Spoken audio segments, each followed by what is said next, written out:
Your boss is playing psychological chess and you don't even know you're on the board. Every praise, every criticism, every urgent deadline, it's calculated. And by the end of this video, you'll never look at your workplace the same way again. Let's pull back the curtain. Before you think this is about demonizing managers, let me be clear. Most bosses aren't evil. They're using psychological principles that actually work.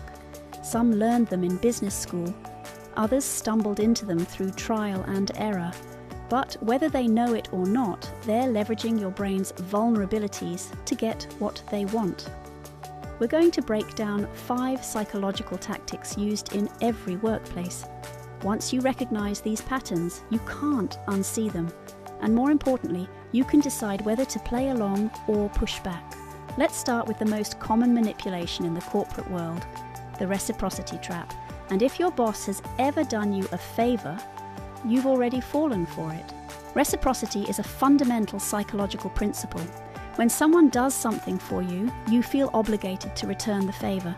It's hardwired into human nature. In ancient societies, reciprocity built trust and cooperation. If someone shared food with you, you shared back. It kept communities alive. But in the workplace, reciprocity becomes a tool. Here's how it works. Your boss buys the team lunch. Seems nice, right? 2 days later, they ask you to stay late on a project. You feel guilty saying no because, well, they just bought you lunch. That $15 sandwich just bought your compliance. Or they compliment your work publicly in a meeting. Feels great. Then, a week later, they ask you to take on extra responsibilities without extra pay. You hesitate, but you remember the praise. You don't want to seem ungrateful, so you say yes. This is the reciprocity trap. The favor always comes first. The ask comes later, and the favor is always smaller than what they'll request in return. Psychologist Robert Cialdini documented this extensively. In his research, people who received even a small, unsolicited gift were significantly more likely to comply with requests afterward. The gift didn't have to be valuable, it just had to exist. So what do? Recognize when reciprocity is being weaponized. If someone does you a favor, thank them. But don't let that favor become emotional debt. A free lunch doesn't mean you owe your weekend. Appreciation doesn't require compliance. Okay, so you've recognized the reciprocity trap. Good. But there's another tactic that's even more insidious because it doesn't feel like manipulation. It feels like reality. It's called artificial urgency. And if you've ever rushed to finish something that turned out not to be urgent at all, you know exactly what I'm talking about. Urgency is a powerful psychological trigger. When something is urgent, your brain shifts into action mode. You stop thinking critically. You stop negotiating. You just do. This is useful in actual emergencies. If a building is on fire, you don't debate the exit strategy. You move. But most workplace emergencies aren't emergencies. They're manufactured urgency designed to bypass your rational decision-making. Here's the playbook. Your boss emails you at 4 p.m. on Friday. I need this report by Monday morning. It's urgent. You cancel your weekend plans. You work Saturday. You finish the report Sunday night. Monday comes. They don't even look at it until Thursday. It wasn't urgent. It was just framed as urgent. Why do they do this? Because urgency eliminates negotiation. If something is truly urgent, you can't say, "Can we discuss timelines?" or "Do we have the resources for this?" You just comply. Artificial urgency also creates a pattern of compliance. If you rush every time they say urgent, they learn that urgency works on you. So they use it more often. Eventually, everything becomes urgent, even when nothing is. The way to counter this: ask questions. What happens if this is delayed by 24 hours? What's the actual deadline on the client side? Often, the urgency evaporates when you ask for specifics. And if it's genuinely urgent, they'll have a real answer. You're not being difficult, you're being professional. Adults manage timelines collaboratively. All right, we've covered reciprocity and artificial urgency. Now let's talk about the tactic your boss uses in meetings to make you agree with things you don't actually agree with. It's called social proof manipulation. And if you've ever stayed silent in a meeting because everyone else seemed to agree, you've experienced it. Social proof is the psychological principle that people look to others to determine correct behavior. If everyone's doing it, it must be right. This works great for things like, should I clap at the end of a performance? You look around, everyone's clapping, you clap. But in the workplace, social proof becomes a conformity engine. Here's how your boss uses it. They pitch an idea in a meeting. Before asking for feedback, they turn to their ally, someone they know agrees with them. Sarah, what do you think? Sarah says, I think it's a great idea. Now there's social proof. The first voice agrees. Then they go around the table. One by one, people nod along. Why? Because disagreeing now means opposing the group. It means being the person who breaks consensus. And humans hate that. By the time they get to you, 5 people have agreed. The psychological pressure to conform is enormous. Even if you have concerns, you soften them. Yeah, I think it could work, you say, even though you have serious doubts. This is social proof manipulation. The boss didn't logically convince you. They leveraged the group to pressure you into agreement. Studies on conformity, like the famous Ash experiments, show that people will give obviously wrong answers just to fit in with a group. We're wired to conform. Your boss knows this, so what do? Speak early. Before the social proof snowball starts rolling, voice your actual opinion. If you wait, conformity pressure builds. And if you're genuinely unsure, say that. I need to think about this before committing. Don't let the room decide for you. Now here's where it gets even more calculated. Because the next tactic doesn't just influence your behavior in the moment, it changes how you see yourself.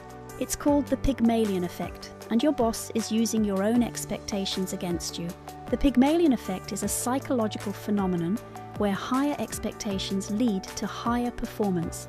If someone believes you're capable, you unconsciously rise to meet those expectations. Sounds positive, right? It can be. Great leaders use this to empower their teams, but it can also be weaponized. Here's how. Your boss tells you, you're the only one I trust to handle this. You're the go-to person for high-pressure projects. Feels good. You're being recognized. But what they've actually done is set an expectation. Now, when they assign you more work than is reasonable, you take it. Why? Because you're the go-to person. That's your identity now. If you push back, you're not just declining work. You're violating the expectation they set. You're proving them wrong. And psychologically, that's hard to do. This is expectation manipulation. They've framed overwork as a compliment. You're not being exploited, you're being trusted, you're special. But here's the reality. If you're the only person who can do high-pressure work, either your co-workers are incompetent or you're being taken advantage of. And it's probably the latter. The counter. Separate praise from obligation. Being capable doesn't mean being available for everything. You can be good at your job and still have boundaries. Competence doesn't equal consent to overwork. Alright, final tactic, and this one is sneaky because it's disguised as honesty. It's called the criticism sandwich, and if your boss has ever given you constructive feedback, you've tasted it. The criticism sandwich works like this: positive comment, negative comment, positive comment. It's also called the compliment sandwich or feedback sandwich. Here's the script. Hey, you're doing great work on the project. One thing though, I noticed you've been missing some deadlines. But overall, you're a valuable team member. Sounds supportive, right? But psychologically, here's what's happening. The first compliment lowers your defenses. You feel safe. Then the criticism lands. Then the second compliment makes you feel like you overreacted to the criticism. You walk away thinking, well, they said I'm valuable, so it's not that bad. But the criticism is the point. The compliments are just packaging. This tactic is taught in management training. The idea is that people accept criticism better when it's cushioned, and that's partially true. But it also trains you to distrust positive feedback. If every compliment is followed by a but, your brain starts waiting for the other shoe to drop. Genuine praise loses its value because you're always bracing for criticism. Worse, the sandwich format obscures accountability.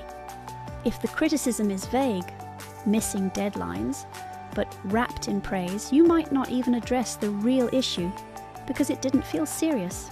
Here's the fix. When receiving feedback, mentally separate the compliments from the criticism. Ask yourself, if I remove the praise, what is the actual concern? Then address that directly. And if you're giving feedback, skip the sandwich.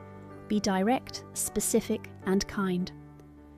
Adults can handle honest feedback without sugarcoating. So what do you actually do with this information? First, observe patterns. Does your boss always give favors before big asks? Do they constantly create urgency? Pay attention. Patterns reveal intent. Second, create boundaries early. If you establish that you don't work weekends except for genuine emergencies, artificial urgency loses its power. Boundaries aren't rude, they're professional. Third, ask clarifying questions. What's the real deadline? Why is this urgent? What happens if we delay this? Questions expose artificial tactics. Fourth, separate praise from obligation. Just because your boss compliments you doesn't mean you owe them anything beyond doing your job well. And finally, remember this. A good workplace doesn't rely on psychological manipulation. It relies on clear communication, mutual respect, and fair compensation. If you're constantly being manipulated, that's not a you problem. That's a workplace culture problem, and you deserve better. Your brain is yours. Don't let someone else play chess with it without your consent. If this video changed how you see your workplace, hit that subscribe button. I break down the psychology behind work, money, and success every single week. Drop a comment. Which of these 5 tricks does your boss use most? I'm curious to see if there's a pattern. Thanks for watching. I'll see you in the next one.